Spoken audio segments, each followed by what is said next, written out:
UFC Fight Night, Pereira versus Hernandez. Welcome to Winning in the Shadows. I'm Andy. That's Jim. We're going to break down every fight, and we're going to tell you about a 5% best bet that we have up available at Wager Talk. Let's start with our first fight of the night. Listen, Dana likes fights that don't go very long, and boy, this one has got to be in his wheelhouse right here. Robelis, Despaigne, and Austen Lane. Besides unders, what do you think about this fight, Jim? Austen Lane isn't a real MMA fighter. He's just not. He's not a fighter by trade. He's an ex-football player.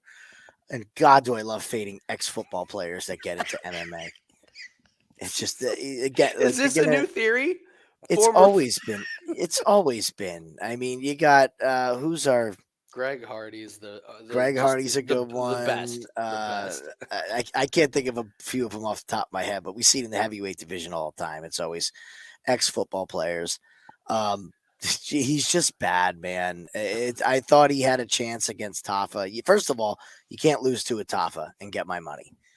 So let's start with that. Can't lose to a Tafa. The Jonathan Dins fight, Lane had a real path to victory and just like tripped over his own 2 feet. Wasn't happening. Dins is ripe to be beat too. Don't get me. Can't wait to get a right spot on that guy. But it's not Lane. We've seen him try to wrestle. He gets a takedown. He can't control. He lets people back up. And if you're going to let Despaigne back up, he's going to put you to orbit. I've had an absolutely fantastic read on Despaigne. I wanted to fade him his last fight. Did not bet on him. Thought Acosta would win. Sure enough, there it is. The Josh Parisian. Again, we thought if it could get out of round 1, Josh could have some success, and he couldn't. Austen Lane's not getting out of round 1. It's not what he does. So I think this is round 1, TKO, Despaigne. This has to be a record.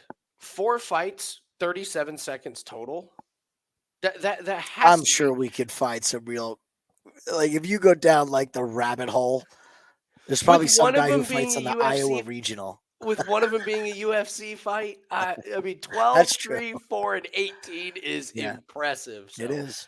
I'm with you. Austen Lane, if Austen Lane is struggling with, as you said, Atafa and Dins, then surely the striking of Despaigne is going to be too hard for him to figure out. So I'm with you. It's Despaigne. There's a reason why he's priced as is. Like, there's no reason to not take Despaigne by KO. Mm-hmm. Like it's probably the same price, but Despaigne ain't gonna win by decision. He's not gonna win by choking anybody out. He's gonna win by knocking Austen Lane's head off. So, that being said, I don't know. No, there's no case for Austen Lane. I'm sorry. I wanted to make the case, but no, it's not. There's really not. The under 1.5 at 270 is parlayable. Like it's very rare that I want to parlay it under 1.5, but it's on the table. Yeah. Oh boy, Alice Ardelean versus Melissa Martinez. Now, Jim, I want to be respectful here, so I'll just try and put it mildly. These women are rough. These are not good fighters, and so the UFC was just like, I know, make them fight each other. Mm-hmm. So Ardelean just lost to Shauna Bannon. That's not great, and Martinez just lost unanimous decision to Elise Reed. We talked about Ardelean going into there. Ardelean has a big social media following. If you like corny jokes about sex, content that you would seriously think came from a teenage boy, follow her on Instagram. It's really, really something. I just think her niche is social media, and it's not really fighting. I think Martinez is faster on the feet. I think she's going to have more volume. Ardelean can get takedown. She has some weight in a certain area of her body that lets her hold people down. I just don't think this is a fight you can bet your money on, because you're going to be really upset when the person that you bet on makes a couple of really dumb mistakes, which I think both we're going to do. My lean is Martinez, but this is you cannot bet on this. Please don't bet on this fight. Even to go the distance, I wouldn't even really consider, just because both of them can make mistakes. This is as unbettable as a fight gets for me, in my opinion. Yeah, if you are betting this, which you shouldn't, you're taking plus money on Alice.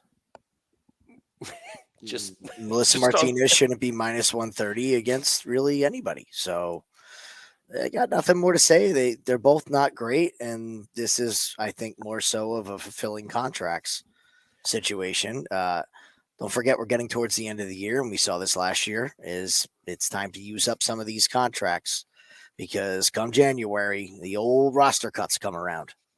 2 people from Contender Series already have fights in 2024. I hadn't just had one. Yep. So you're right. Perfect transition, Jim. Jessica Penne and Elise Reed.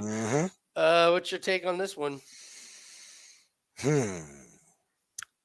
This fight Elise Reed is a big favorite. It's madness, first of all. It's absolute madness that Elise Reed be favored to anybody, again, with the lack of ground game that she has. And it's not for lack of trying. She's been trying to get better, but it ain't happening. You got old Jessica Penne. Okay. So what do you do with this? Here's a sneaky play in this fight. Under 2.5 rounds at plus 210. If Jessica Penne is donezo, Elise Reed could beat the living hell out of her. And Jessica Penne does not wear damage well at all. Could be a cut stoppage, could be a broken nose stoppage. I think she's broke that nose 3 or 4 times. On the flip side, if somehow Jessica Penne gets to Elise Reed's back, she most certainly can choke her unconscious. So I think both of these girls are lacking in each other's skill sets. And I wouldn't be shocked if this over at minus 3 something is just a parlay killer. And somebody makes a mistake in round 2, and it goes under. So other than that, I'm not picking a side. So I don't have a name for this theory yet, but it feels like we're doing really, really well when we're fading some of these female fighters that are at the end. And 41-year-old, is this a perfect woulda, coulda, shoulda, where it's like, really, we didn't bet against 41-year-old Jessica Penne? Really? Yeah. I think I may end up betting on Elise Reed as bad as it sounds. Jessica Penne's 14-7. She's only had 21 fights. Her first pro fight was in 2006. Yeah. Ricci armbarred her. Dakota losing to Emily Dakota. Come on. I know she has wins split against Loopy and armbar, but that's 2021. I think when I look, it's like an eye test or something. You're like, I know that person's not good. It's just when the age jumps off the page to me, I think it's just got to be an auto bet. Like, are we really going to watch 41-year-old Jessica Penne walk down Elise Reed? I just don't think so. I don't think I know Elise Reed's takedown defense is non-existent. It's not bad. It's non-existent. Is Penne even going to be able to get to her? That's the question. If she can even get the takedown. Yeah, and even get to her hips. She's so slow at this point. It's Elise Reed. At least I know Elise Reed's going to stand and box and do some kind of striking. Am I excited about the price? No. But if I just bet against these really old fighters, and I know I said female fighters, it's all old fighters. It's all of them. Yeah. When you look at a pro fighter and go, God, you're old. Yes, that should just automatically be a bet. So it's Elise Reed for me, and I probably shouldn't overthink this one. Breaking down tape, I don't need to. I just look at the box score and go, wow, 41, kind of no. I forget if it was 5-year or 10-year age gap, but I think the younger fighter hits at a 68% clip. Yeah. And I forget if it was 5 or 10 years, but it's whatever age gap it is, it's the younger fighter, 68% of the time. That's a lot. But just saying it out loud, 41 years old, it just doesn't seem to go well. So if you guys could do me a favor, hit the like button real quick. Go ahead and leave a comment in the comment section. If you can't come up with a nice hot take or you don't want to give me your best bet, let's do the word of the day is cold. Cold, COLD. It just got cold here where I live. I'm like, fall is here. You're like, winter's right around the corner. So the word cold in the comment section. Appreciate that. And we mentioned how we have a 5% best bet that is up. That is in the PFL, and we've made one pack that is up at Wager Talk. And that's going to have all of our PFL and UFC play. So you just got one pack for a huge, huge card of PFL and UFC. That is what we have up at wagertalk.com. If you haven't joined the Discord, what are you waiting for? Join the Discord. Tons of free plays. Lots of really good discussion. This is not a Discord for trash talk nonsense. This is a Discord if you take your bankroll serious and you're like us, you enjoy betting your own bets and you enjoy seeing the bankroll grow. It's patient. It's just a no nonsense. There's a lot of fun and a lot of very, very knowledgeable bettors in sports that I don't even cover. So it's been just a fantastic experience for everybody. So if you haven't joined the Discord, please do that. And full disclosure, we always like to keep our numbers updated to everybody. So win or lose, you know where we're at, and we're having a great 2024. Current record stands at 458 wins, 297 losses for plus 148.85 units, 8.5% ROI. Those are our numbers from our Monday weekly recap. So I always like to let you guys know if we're winning or losing, and it's just been a lot of winning this year. So we don't expect that to slow down anytime soon. We got that 175 unit mark circled for the end of the year. So we're aiming for it. Yeah. Johnsln Edwards, Tamires Vidal. Hot takes, Jim, on this fight? Yeah, the judges hate Johnsln Edwards. I don't know why. That is a really good take. I don't know if, what is it, 3-4 times I've been holding a Johnsln Edwards ticket, and it goes to decision, and I'm like, she's got to get this one. The Cornell one you got to get this. The Cornell one was the most. That was obnoxious. That was annoying. That was obnoxious, and we saw what Cornell has done since now, and yeah. The Alien Perez as well, I thought was a little closer than the unanimous suggested. We've seen worse scorecards recently, that's for sure. The thing is that she's going up against somebody who I don't think is UFC level at all. Not that Johnsln Edwards is a world beater, but I think Jocelyn's been in there with kind of every type of fighter she's going to fight in this division. The body shot, I like how they word body shot and don't say that it was a boob shot, because it was. Yeah. I was looking it up. I'm like, ooh, how are they going to say this was? Oh, body shot. What a cop-out. Losing to Montserrat Rendon is a travesty. Okay, I know it was a split. That fight was hideous, absolutely hideous. She lands the fluke flying knee on Ramona Pasquale. Flying knee to the body, which we've only seen one time finish a fight. And I think she'll just look for a way out. The thing is, I don't know if Johnsln is going to get the look of the judges. I don't know what it is about her style that everybody just doesn't score. Like, I know she gives up takedowns, but Jocelyn's never been finished. She's never really been wobbled. So what are we scoring here? Vidal's going to be dangerous early. I have real questions when this fight gets tough, how Vidal is going to push through. We've seen Johnsln in the third put her foot on the gas, win or lose, and push for that finish. So I would say that Johnsln squeaks out a decision. I don't like the fact that she's a favorite. I think if you're going to bet Johnsln, you just take the decision.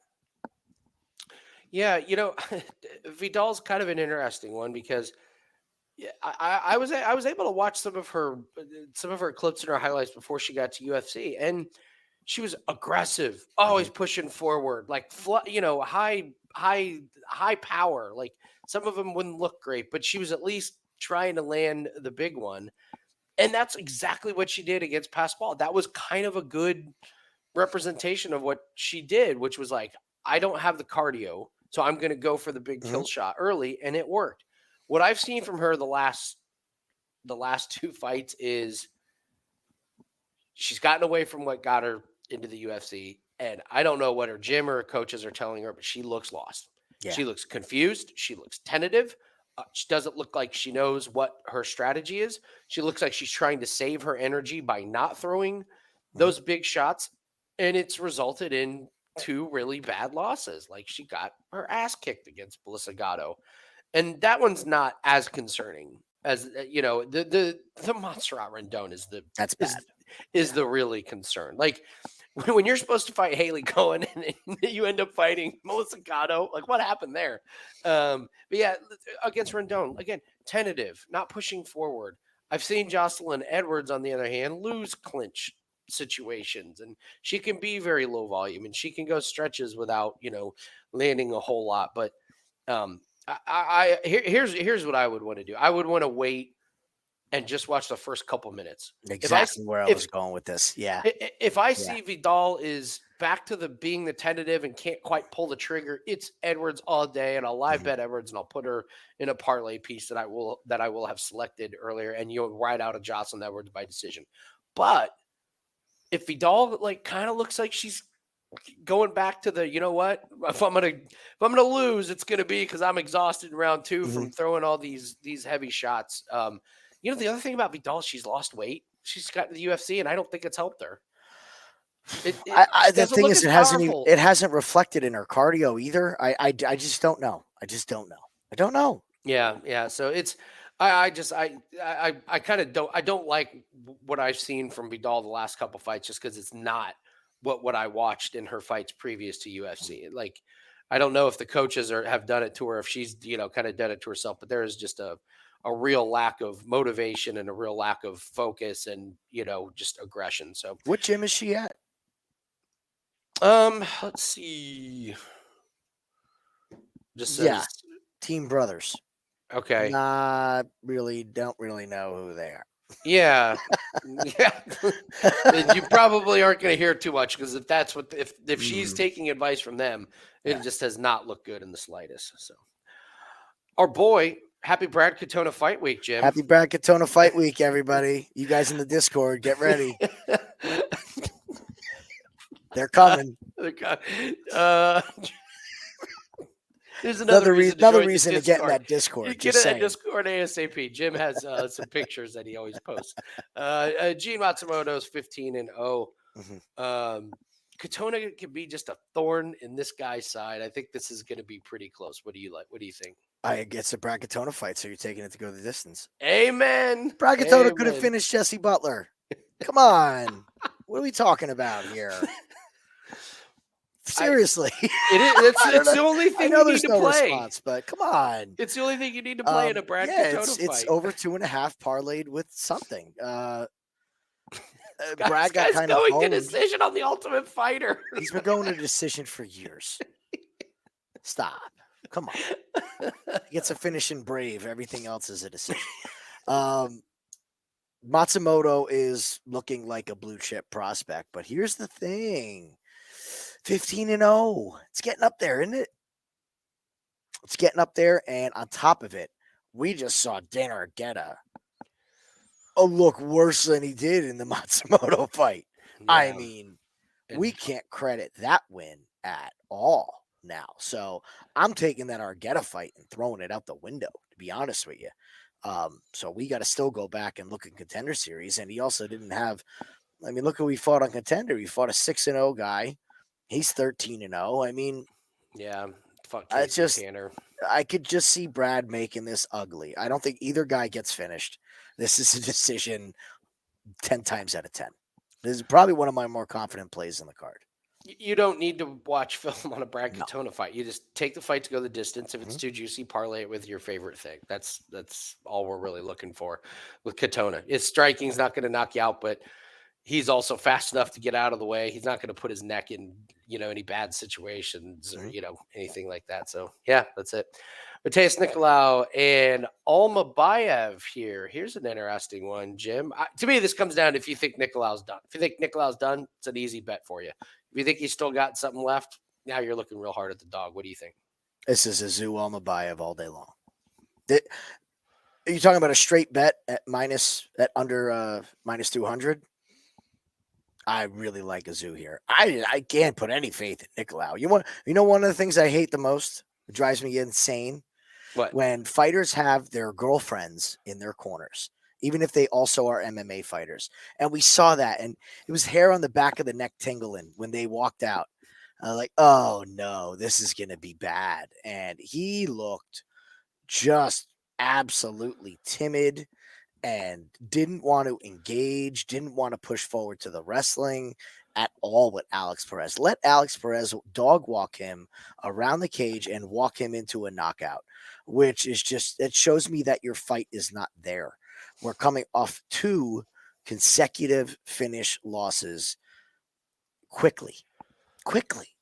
Like round 2. That's a quick knockout still in today's UFC with these gloves. And that's post new glove as well, isn't it? So Yeah. if you're getting knocked out with these new gloves, that's a problem. He beats Matt Schnell, who's retired. David Dvorak is a flunky. He's where's he been? Tim Elliott, I'm pretty sure that fight at the time was Tim Elliott in the midst of his chaos. Manel Cape is a head case. So we kind of can poke some holes in this record. And if you're asking me who the UFC wants to push, I'd say it's the 20-2 Dagestani, just a hunch. Yeah. Not that he's fought a crazy level of competition, but look, this guy's a Terminator.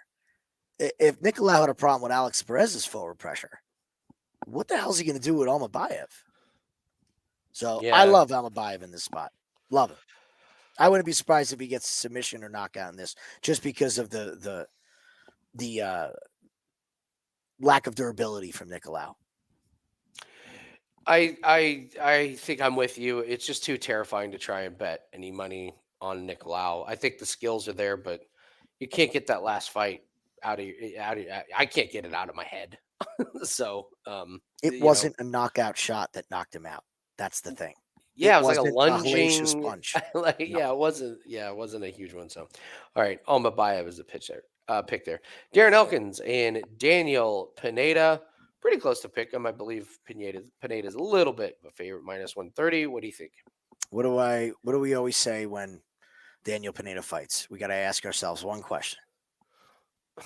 Are you going to feel like a dipshit if you bet on Daniel Pineda? Is Daniel Pineda on the juice or is he not on the juice? Oh, that's right. Right? That's right. Yes. Is he on the juice? Losing to Nathaniel Wood there's no shame in that. Losing even to Alex Caceres, it's not great. Okay. That Tucker Lutz fight, that was juice. Yeah, it was obvious. Yeah, that was juice. The Andre Fili fight, that was juice. Clearly juice. Yeah. Yeah. So this is pretty simple. You don't bet anything on this until you see Pineda and what he looks like. I will say that Pineda has been cornering a lot of fighters. We've seen him a lot in the corners recently. He's still invested in the game. He's still training every day with these guys. I don't know why the UFC loves him so much. He feel like he's got 3 or 4 different passes in his career that he's still here. And look, the damage is starting to add up for Darren. It really is. Like, it's to the point now where I worry. Look at his profile picture on tap. They couldn't even pick one where he's winning. No, he is winning in that fight. No, I mean like winning at the end of a fight, like with his hand raised. Like, no, let's pick the one where he's. That's because it'll get flagged because he's so beat up. You can't have that just out there. They save that for the dark web. TJ Brown is bad. Okay, TJ Brown's in one of our favorite fades. I know he won, and if you look at this recently, it's been win-loss, win-loss. This man managed to lose to Jonathan Pierce. That has not aged well. No, that has not aged well. And look at the run. So he beats Derek Minner, who has, a minute and a half of gas. What has Eduardo done since that fight? I don't think he's done anything. That's a great point.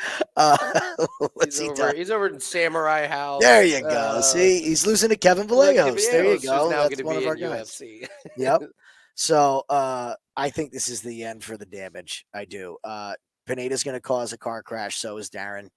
And I just don't see the power of Darren Elkins. Now, that being said, if Darren Elkins is still there in round 2, you're damn sure you're betting Darren Elkins.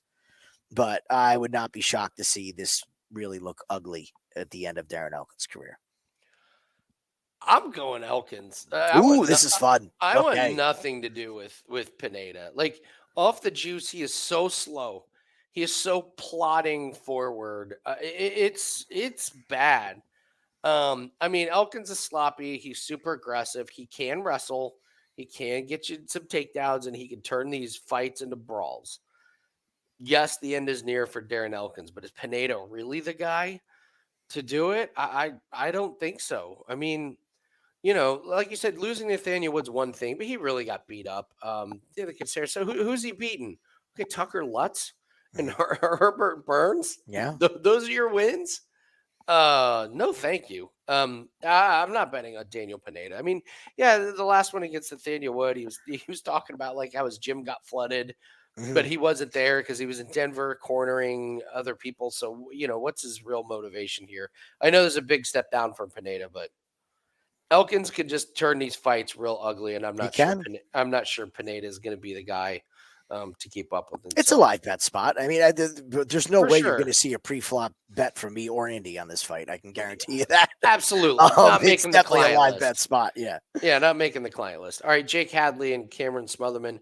Hadley was going to end up being plus money against Brady Highstand, which I really liked. Mhm. Now he got handed a gift, didn't he? Yeah. What do you think? Anything sub minus 400 is like just take Hadley in this spot. Cameron Sutherman is one of the worst fighters that I think we've seen. Just He have was not been impressed with this guy at all. He's he loses on Contender and he's fighting these clowns with these records. He's not good. He's not good. And I think the UFC's doing Jake a bit of a favor here. Because he took that last fight, what was short notice and up a weight class, right? yeah, I yeah, think, right? yep, Against Loughran. yeah. Did him a favor. And Jake is, if Jake loses this fight, he's probably getting cut. Like, back is against the wall here, big time. I like Jake Hadley. I think this is going to end up being Jake Hadley by club and sub. He's not going the distance with Jake. If the grappling starts, Hadley is going to be worlds above Smotherman on the ground, worlds above him. So Jake Hadley all day long in this. I know it's terrifying, but it's about the matchups. He put on a hell of a show against Loughran. That I thought it was a great fight. was a really, Yeah. really good fight Mhm. for him, especially coming off of the Cody Durden where he kind of got embarrassed losing to Charles Johnson, and then he knew he had to do something because he's not well liked in Mhm. UFC behind the scenes. He's just not a likable person, guy, fighter, however you want to say it. But man, you can turn it around pretty quick, and I think I think some people were really surprised and happy with that. If he Mhm. has another good performance here, all of a sudden it's like, oh, Jake Hadley. Okay, I guess I could like Jake Hadley. Yeah, He could be looking at another 4-fight contract if he. Yeah, he it's big. got handed the Mhm. opportunity that a lot of guys don't get, which is like you go from an underdog to you're going to be an overwhelming favorite that you can put on a really good show. So it's Hadley all day for sure. Smotherman is not very good. Sumudaerji and Charles Johnson. Um, man, Charles Johnson's minus 230. This could be one that minus Um, 230 may look like a bargain. That's my opinion. I think Sumudaerji's kind of end of the road here. What do you think? Agreed. Could you pull up Sue's Yeah, page? sure. I like this new Charles Johnson. This dedicated to actually succeeding in fighting, not just trying to get paychecks. Uh, Well said. Choked out by Tim Elliott in round 1. Choked out by Matt Schnell.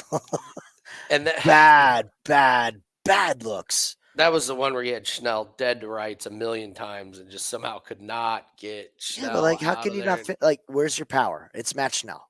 We've seen guys without punching power. Where's your So power? we've seen Charles Johnson be able to take a punch. Like, yeah, he gets rocked, but he'll come back. This fight's been booked for a while, if I'm correct, and I follow Charles Johnson on his social platforms. I like this new Charles Johnson. I mean, look at this. We went from our short notice guy just taking fights to now he actually gives a crap about his career and he's rattled off 3 in a row. Not horrible fighters that he's beaten either. He puts it on Good Hadley. list. He puts it on Maxim, which was a big step up, but he did the job. And that knockout of Josh Van, I mean, I know Van's not a world beater. We're kind of learning that, but oof, man, Charles is sitting on some stuff here. And his cardio is on point. We saw Sumudaerji fade. This could be. Now, here's where it gets me worried. I know it's a Charles Johnson fight. You want to take Charles Johnson by decision, but we've seen Sumudaerji fall apart here. 2 times in a row. So I think you just stick with the money line on Johnson, and you do what you will with it. Yeah. I'm not really interested in props. Playing less props this year has been very profitable, especially with these new gloves. So give me Charles Johnson on the money line as a parlay piece, most certainly. I'm with you. Don't forget he had the torn ACL. So you got a guy True. that's, now he's at least 2 years removed from it, but it's just more wear and tear. And yeah, I'm with you. Like he's going to have to knock out Charles Johnson because he's a striker. Now you can take Charles Johnson down, but that's not Sumudaerji's game. Sumudaerji's not like going in there to wrestle and grapple and take Charles Johnson. And if he does, Charles Johnson will get right back up on him.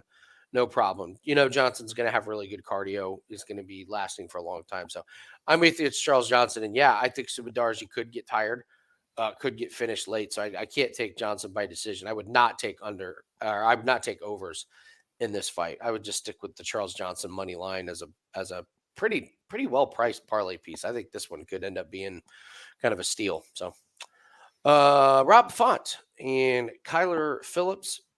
I swear Kyler Phillips' profile picture trips me up every time. Every time. Like I don't know why. I don't Watch like this Contender Series fight. You'll be like, who the hell is that guy? It doesn't look anything he like looks him. so he looks so different. It's like yeah, weird. All right, so Rob Font, Kyler Phillips. Wow. We're making Kyler Phillips this big of a favorite.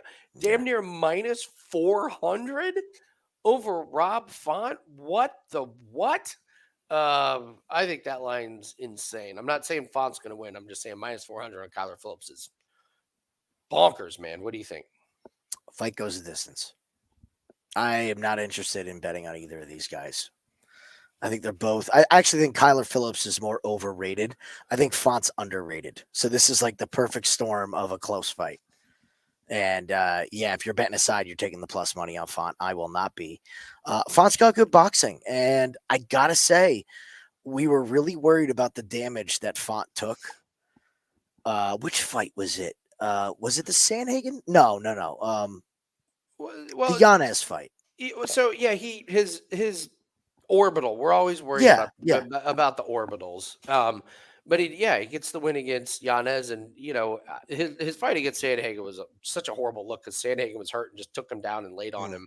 It was like, really, you can't. But dude, look at his last 4 losses. Jose Aldo, Marlon Bearcourt, you can go all the way Sandhagen, down. and Fig. Go all the way down to Ricky Simone. Yeah, like it's Sergio Pettis. Like that's a champion in Bellator. Like, yeah, he when he's losing to the top guys. So, I don't have Kyler Phillips as a top guy. It's interesting you say this. In my article, the very last sentence is "fight to go the distance is the play." Yeah, this is Kyler Phillips. This Pedro Munoz Kyler Phillips was the epitome of fight to go the distance. Yes. That was a really big bet that we made in that one. It was just them jab it. There's some kicks and everything. And I'm with you. I don't think Rob Font has to worry about takedowns or anything. Font. Yeah, his jab is going to keep Kyler Phillips at distance, but I think Phillips is just going to have a little bit more volume. That's just going to. Yeah. Well, he'll have the flashier strikes. He'll definitely have the flashier strikes. Font's going to have the better boxing. Yeah, I mean, this is this like same price as Despaigne over Austen Lane. Like you're telling me Kyler Phillips is the same over Rob Font? Not feeling it. No way. Not feeling it. Yep. Yeah, I can't put Kyler. And here's the other thing.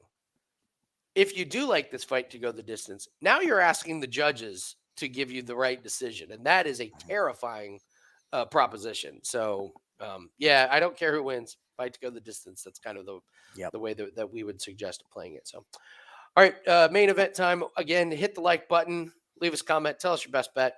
Code word of the day, cold. Type the word cold in the comment section. Really helps the algorithm out. Really appreciate you guys watching and subscribing to the channel. Jump in the Discord as well. Man, what a great main event. On paper, this is fantastic. I hope it lives up to the hype, but it's Michel Pereira fight. It's an Anthony Hernandez fight. Kind of hard to believe that this isn't going to be just a really, really great fight. What's your take? How do you see this fight going down? Oh, I'm so excited for this. I'm so excited. I want to learn so much about the two of these fighters with this fight. The Michel Pereira that we've seen recently has been a different beast. However, I don't think he's really fought anybody with a whole lot of firepower coming back his way. And by firepower, I don't mean punching power. I just mean somebody who excels in one part of MMA. What does Petrosky excel in? Nothing. Yeah, you're right. Oleg Zajac, nothing. Yeah, Pereira, nothing. getting tired. Let's of go even knocked lower. out. Ponzinibbio, nothing. Fiallo, nothing. Nico Price, nothing. Chaos Williams, nothing. He hasn't fought a specialist. Fluffy Hernandez is a specialist. And he's a specialist in you can throw all you want at me. Now we're going to fight. Now that you're tired, now we're going to fight. This is a live bet spot, a live bet hammer spot. The books are going to be sharp to it. If Pereira's landing these things big, he's going to pull some shit out in the first round. He'll throw one off the cage, something. And if Fluffy can't get the takedown and he gets to round 2, you're going to have to bet this during round 1, but you could get a killer number on Fluffy Hernandez. If the knockout doesn't come in round 1, it's not happening. It's at that point because Fluffy's going to start working his game. The physicality edge is most certainly on Pereira, but it's about the cardio, man. It's weaponized cardio. And I think it's going to be Fluffy pulling this out if he survives round 1. Yeah, absolutely. I don't have anything else to add. You're watching, and Pereira, you're hoping that Pereira gets close to the finish, but just doesn't quite get it. We've seen him have cardio issues in the past, Pereira for sure. It seems like he's not going as crazy, as he has, sometimes. And listen, we haven't seen his cardio be tested his last 3 fights. These are all round 1 knockouts. And if there's a guy that you do not want to have a little stumble with cardio, it is absolutely Hernandez. So, and you're going to, if Hernandez is kind of a slow starter, I would really I really wish he would start these fights a little bit better. I think I don't know, kind of depends on the cardio advantage later. And it's like he kind of accepts some of these strikes and, some of the forward pressure. Like it's kind of like, hey, maybe you should start your fights a little bit better. But it sets up perfect for Pereira to have a good first round and then fall apart. And then Hernandez gets it. So I agree that this is not a situation where you want to pre-bet on Hernandez. Just wait. You're probably going to get a much better line. Now, if you want to pre-bet on Pereira, you're absolutely going to have to bet before. So, and Pereira's plus money. If you take him now, he's going to probably be a big favorite, later towards the end of round 1, and then you just don't want any part of trying to live bet on Pereira. So, all right, quick on the trigger in this fight. That's the way I would word it. Whatever you're going to do, you got to be quick. Yes, yeah. All right, let's do a parlay buster and woulda, coulda, shoulda. I'll let you go first. Let's do parlay buster. I'm going to steal Kyler Phillips before you get to it. Yeah, that's really smart. No, it's just 100% Kyler Phillips. We're just going to agree to disagree. Or I'm sorry, we're going to agree to agree that Kyler Phillips is the one because, there's not a whole lot of parlayable, fights. Hadley's going to be a big favorite, but I don't think he's losing to Smotherman, and I don't see Despaigne getting tripped up. So there's only a few parlayable fights, but Kyler Phillips at minus 400 is the one that I could absolutely see Rob Font, stealing that one. All right, and let's do woulda, coulda, shouldas. These are the bets where, like, at the end of the night, we're just like, man, why didn't we lay the farm on that? Why didn't I lay my mortgage on that one? Which one are we going to regret not going big on? I'm going to take a zoo against Nicolau. Oh, good. Yeah. I think he's ready for the step up. I think he's catching a declining fighter and a guy who's kind of lost on what he's good at and how to win fights. I think Nicolau does not know how to win fights with the current state of himself. I'm going to go Elise Reed. I'm going to go. I can't believe we didn't fade a 41-year-old Jessica Penne, regardless of who she's fighting. Elise Reed still has, Elise Reed still has UFC experience, and she's going to be faster. And Penne, I think's done. So, all right, guys, that's going to do it for us. Don't forget to grab that 5% PFL UFC pack. Good luck on your place, and we'll see everyone later. See you later, guys.